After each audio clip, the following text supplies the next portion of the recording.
Dzień dobry, wita się z Państwem Sławomir Kalwinek, podcast Filmowa Migawka. Dziś mamy gościa i to nie byle jakiego, to jest Hirek Wrona, dziennikarz muzyczny, DJ, VJ, właściciel nawet wytwórni płytowej, znana postać wszystkim, którzy interesują się muzyką.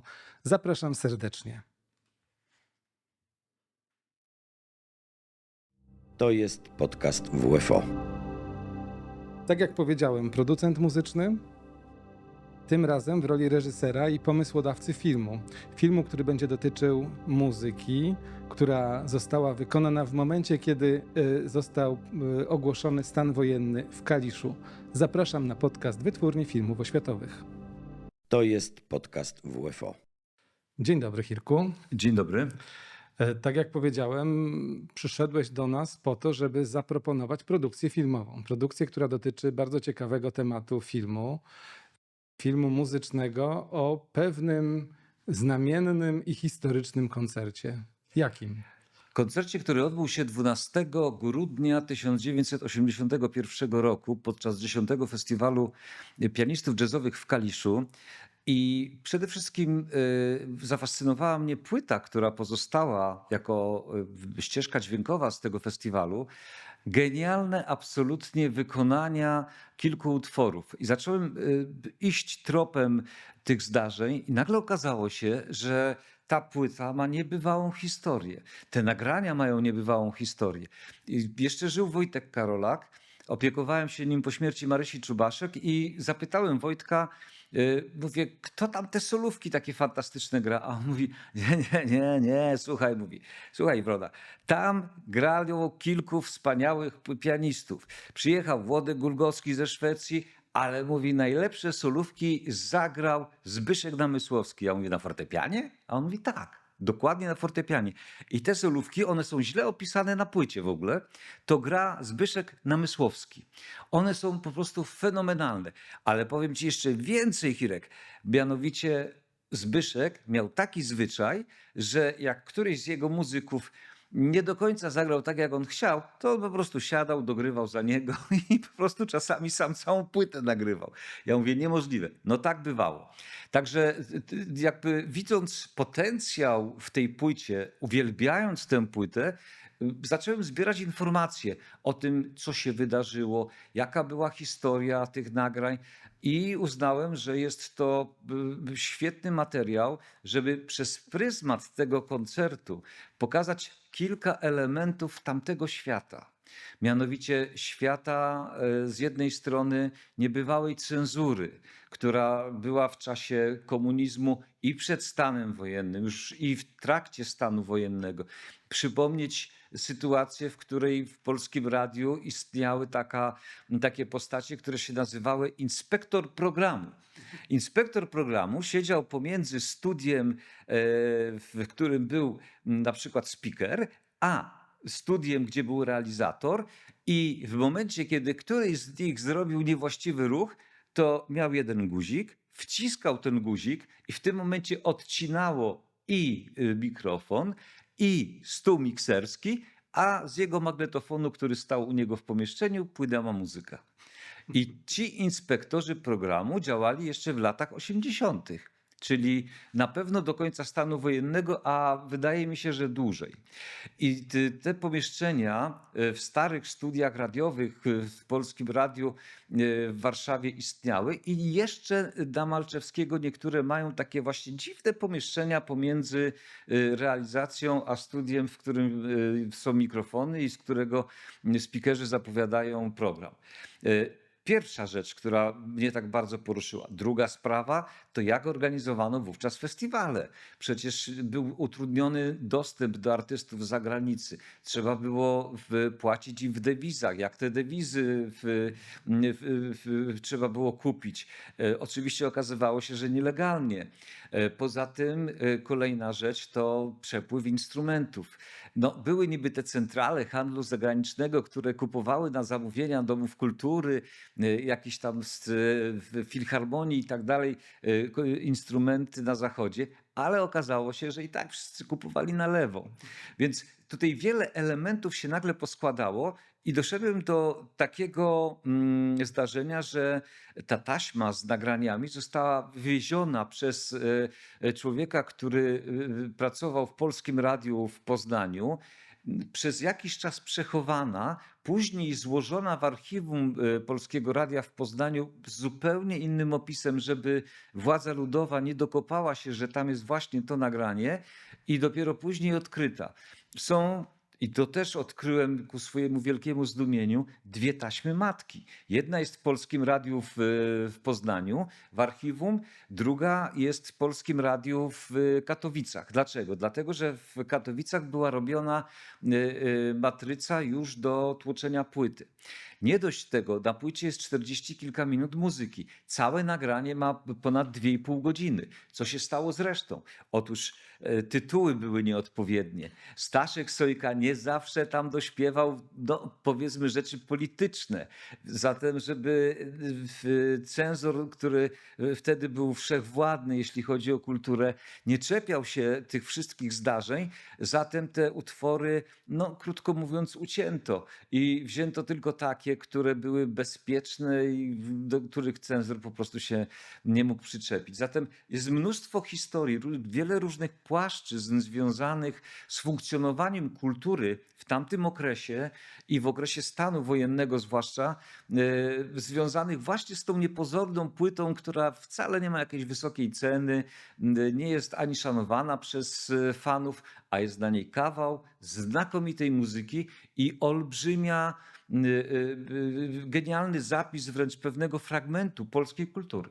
Ja właśnie znalazłem w takim serwisie Discog informacje na temat tej płyty i to jest Wojciech Karolak, Włodzimierz Gulgowski, tak. Gulgowski, przepraszam, Janusz Skowron, Zbigniew Namysłowski, Harris Simon. Kalisz, 10-lecie międzynarodowych festiwali pianistów jazzowych. Paul Jazz PSJ 114. I teraz tak, pytanie jest, ten status tej płyty, czy to był bootleg? Co to było? Nie, to nie był bootleg. To była płyta wydana legalnie przez wydawnictwo Paul Jazz.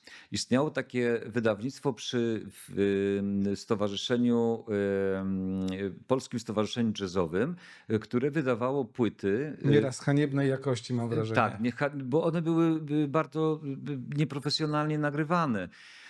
A wtedy jeszcze nie było AI, które mogło dokonać remasteringu. Zatem te płyty były rzeczywiście, ładnie użyłeś, tego ładnego słowa użyłeś, haniebnej jakości, ale wartość muzyczna była olbrzymia. I to wydawnictwo właśnie stało za tymi kilkoma utworami wydanymi na tejże płycie, będącej dokumentem po 10. Festiwalu Pianistów Jazzowych. Natomiast tu jeszcze nie są wszyscy muzycy wymienieni. Tam jeszcze było kilku innych, między innymi Czesław Mały-Bartkowski na perkusji. Natomiast panowie zmieniali się przy tych fortepianach, grali czasami na 4 ręce wręcz i to było fascynujące zjawisko. Później nie wydano też więcej tych nagrań z powodów praw, zwłaszcza po 1989 roku, bo chodziło o Simona, do którego spadkobierców trudno było dotrzeć. Zatem wiele problemów było. Mam nadzieję, że przy okazji rocznicy, być może jeżeli ten film powstanie, jeżeli zostanie pokazany geniusz tej płyty, bo o tym trzeba rozmawiać, to jakieś wydawnictwo, mam tu na myśli wydawnictwo związane z polską muzyką, sięgnie po pełne archiwum i te 2,5 godziny zostaną wydane, bo naprawdę to jest czego słuchać. Ta płyta, ja mam kilka płyt z wydawnictwa Paul Jazz w swojej kolekcji i tak jak mówiłem, jakość techniczna nieraz mogłaby być lepsza, ale jakość merytoryczna zawsze była bardzo dobra. I tutaj chyba jest podobnie. Można tą płytę odszukać sobie i zobaczyć. Nie wiem, czy jest dostępna. Podejrzewam, że znany serwis aukcyjny w Polsce udostępnia możliwość kupienia tego typu płyty. Ale jak była rozpowszechniana ta płyta? Bo przecież wróćmy do głównego tematu filmu. Przecież to wydarzenie, ten koncert, to jest tylko pretekst w filmie, żeby opowiedzieć o czasach, w których to wszystko się działo. Jak wtedy było z płytami? Przede wszystkim ta płyta ukazała się prawie 2 lata po zdarzeniu, czyli w momencie, kiedy już stan wojenny dogorywał i kiedy rozluźniono już wszystkie rygory z nim związane. Przyznam szczerze, że ja tę płytę kupiłem w Krośnie Odrzańskim. Dlaczego w Krośnie Odrzańskim? Ponieważ tam stacjonowała moja jednostka wojskowa, w której służyłem. W nagrodę za to, że zakładałem NZS w Polsce, zostałem wysłany do wojska. Udzielono mi urlopu dziekańskiego celem odbycia zasadniczej służby wojskowej. Czyli byłeś ukarany. Nie, to była nagroda. Bronić ojczyzny. Zostałem tam wysłany i byłem w samodzielnym batalionie łączności 2046. Mogę podać wszystkie parametry, bo ten batalion już nie istnieje w miejscu dawnych koszar. Dzisiaj tam są jakieś punkty gospodarcze, także tam, gdzie zostawiałem swój pot, dzisiaj już właściwie nic się nie dzieje, co jest związanego z wojskiem. I tam w księgarni miejscowej tę płytę znalazłem. Ku swojemu zdumieniu tam poszedłem na jakąś przepustkę i oczywiście poszedłem do księgarni jedynej, która tam była. I tam tę płytę znalazłem i kupiłem. I mam ją do dzisiaj. Można ją kupić również z inną okładką. Ktoś wydał to na płycie kompaktowej, podejrzewam, że to jest jakiś pirat, też w innej okładce. Natomiast co ciekawe, to tę okładkę w płyty oryginalnej zaprojektował wielki nasz plakacista i autor bardzo wielu okładek płytowych, Andrzej Pągowski. Andrzej, który jest znany z dosyć radykalnych swoich poglądów politycznych, pokazał coś takiego bardzo szczególnego, jak przez wiele lat nie rozumiałem znaczenia tej okładki. Dlaczego ona jest taka, a nie inna. To okienko, w którym znajduje się zdjęcie Wojtka Karolaka, to jest to okienko właśnie tego stanu wojennego, że był człowiek, który przemawiał, a reszta była tylko i wyłącznie mgłą taką, która otaczała. I ta mgła to jest właśnie muzyka, która otacza Wojtka. To bardzo symboliczne znaczenie tej okładki, ale mówię, przez bardzo wiele lat nie rozumiałem, w końcu ją sobie zinterpretowałem i tak zostałem z tą interpretacją. Przed momentem było tutaj ciekawe wydarzenie. Zadzwoniliśmy do jednego z moich znajomych, profesora ze Szkoły Filmowej w Łodzi i okazało się, że ważna postać w kontekście tego potencjalnie u nas robionego filmu żyje. I to było ciekawe chyba doświadczenie, bo okazuje się, że jeden z realizatorów dźwięku, który występuje również na wspomnianym, występuje w spisie autorów, jest realizatorem dźwięku, no do dzisiaj funkcjonuje, czyli pan Andrzej Hamerski, znany również z realizacji dźwięku do wielu filmów. Tak, i to jest świetna wiadomość, ponieważ nie wiedziałem, że pan Hamerski żyje i na pewno znajdzie się, jeżeli tylko wyrazi zgodę wypowiedzenia się przed kamerą, to z pewnością w tym filmie będzie. Co ciekawe, był tam również Wojtek Przybylski, z którym się przyjaźniłem i w momencie, kiedy dotarłem do Warszawy w 1985 roku i osiadłem w Trójce i później już związałem swoje życie z Warszawą, z Wojtkiem się zaprzyjaźniliśmy. Chodziłem do niego do domu, on miał takie kolumny zrobione z głośników, które gdzieś tam kupił na wyprzedażach w Polskim Radiu, które były wielkości pokoju i wysokości pokoju, I na tych głośnikach, znakomicie brzmiących zresztą, słuchaliśmy różnych fajnych rzeczy. I dopiero w momencie, kiedy zobaczyłem, że Wojtek był współrealizatorem tej płyty, tego koncertu, zrozumiałem jego słowa, które kiedyś powiedział. Wojtek dużo jarał. I ja mówię, Wojtek, po co ty tyle palisz? Mówię, jesteś w nałogu? Nie, mówię, ja to kontroluję. Ale wiesz, czasami o pewnych rzeczach wolę nie pamiętać, albo lepiej nie pamiętać, bo człowiek wtedy mniej mówi. I wtedy jeszcze nie wiedziałem, co to oznacza. Dopiero jak nagle zacząłem patrzeć, jakie płyty on realizował, on był pracownikiem Polskiego Radia, musiał jeździć na niektóre wydarzenia. Dopiero to zrozumiałem. Zresztą jeszcze taką powiem ciekawostkę, zupełnie troszkę zbaczając z toru, jakimi rzeczami się Polskie Radio musiało zajmować. Otóż pierwsza moja praca w momencie, kiedy przyjechałem do Trójki jako jeszcze praktykant z Radia Studenckiego w Lublinie, pierwszą moją pracą było zmontowanie festiwalu piosenki wojskowej z Kołobrzegu. Jurek Kordowicz mi dał i mówi: słuchaj, ty jesteś DJ-em, umiesz montować dźwięk, to zajmij się tym i zmontuj to. Poszedłem oczywiście na montaż i zrobiłem to. Ale pytam się: Jurek, a po co ci to? A mówi: nie pytaj, musimy. Takie były czasy, że Festiwal Piosenki Radzieckiej w Zielonej Górze funkcjonował, że funkcjonował Festiwal Piosenki Żołnierskiej w Kołobrzegu, że istniały różne inne festiwale. Był memoriał pułkownika Skopenki w Sandomierskiem, który ocalił ponoć Sandomierz przed ruiną. Notabene, zapewne to nie twoje strony, ale nie wiesz, że najczęściej ten memoriał pułkownika Skopenki wygrywał taki radziecki kolarz, który się nazywał Stardubcew. I on rzeczywiście kilka razy wygrywał ten memoriał. Tak się nazywał, koniec, kropka. Wracając do filmu, to robiło się w tamtych czasach różne dziwne rzeczy i w różny dziwny sposób.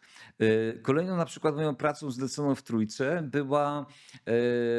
było montowanie audycji pana Romana Waszko, który miał świetne kontakty z ówczesną władzą, mówiono o nim, że również i z bezpieką miał świetne relacje. Książki pisał? Tak, książki pisał, wydawał, ale wszyscy dobrze z nim żyli, bo on umożliwiał muzykom wyjazdy.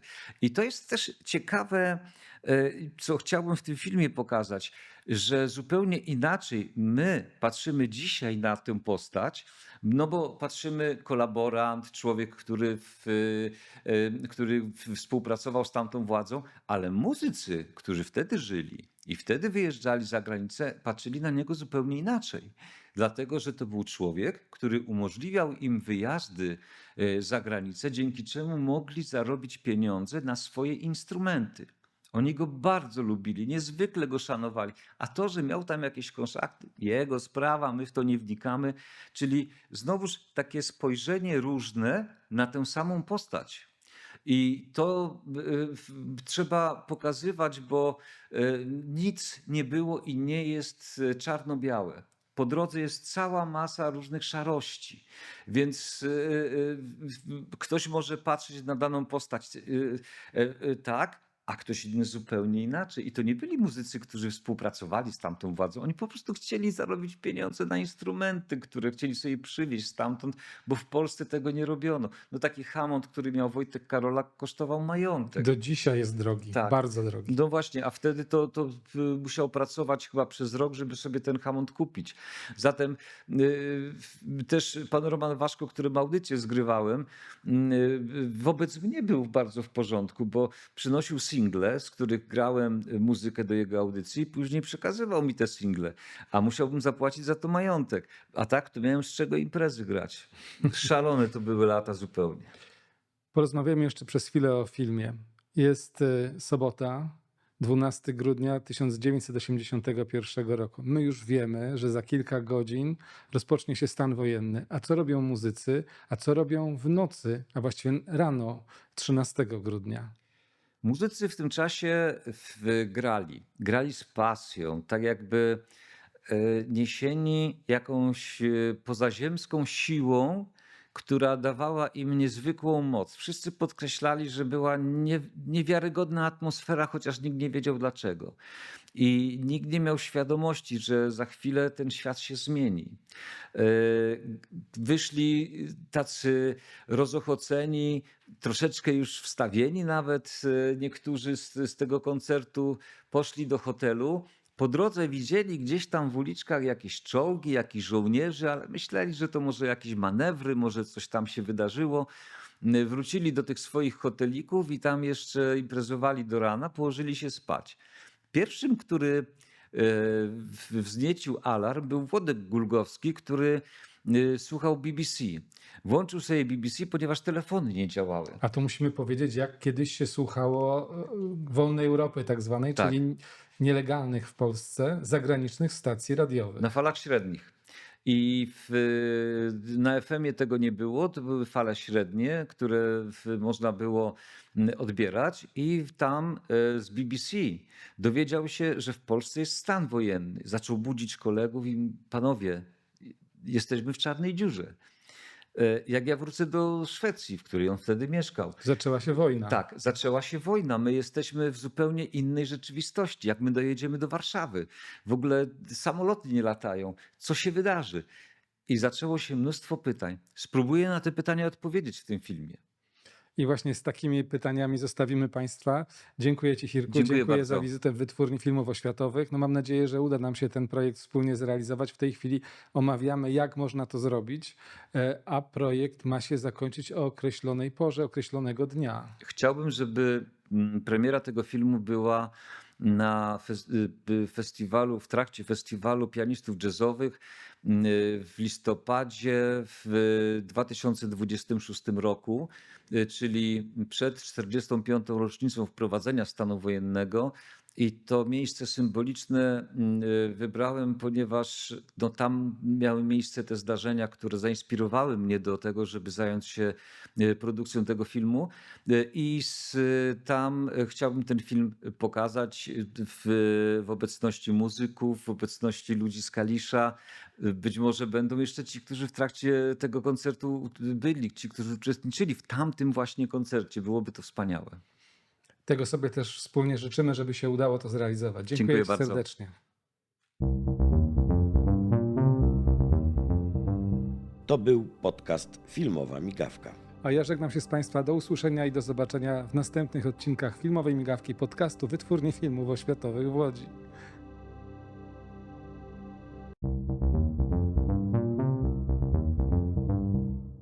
To był podcast Filmowa Migawka.